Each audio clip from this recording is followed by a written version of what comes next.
Sveiki atvykę į Lietuvos krepšinio rinktinės rytinę treniruotę priešais rungtynes su Latvijais. Šiandien treniruotė vyksta Krasnaja Gora miestelėje, tame pačiame, kur gyvena ir krepšininkai. Nevažiavo pusvalandį iki arenos treniruotės, nes rungtynės šiandien pirmosios, ankstyvos labai. Ne taip kaip prieš tai buvo 2 dienas, žaidėme patys paskutiniai. Darbą žurnalistam iš vis darydavosi apie 1 nakties tik tai.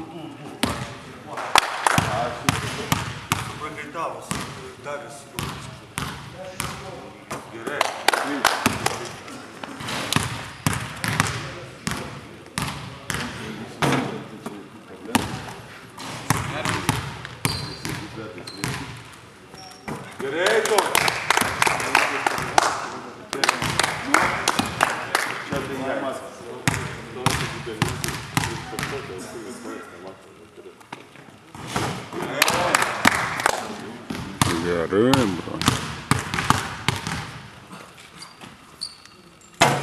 Gerai, Marčiau. Kas čia per užduotis? Kas čia per užduotis? Baudas? Ai, neįdėti? Turim jeigu 6 metam galim daugiausiai 6 pramesti. 1 po 6 metam. Iš 36 reikia 30 mesti.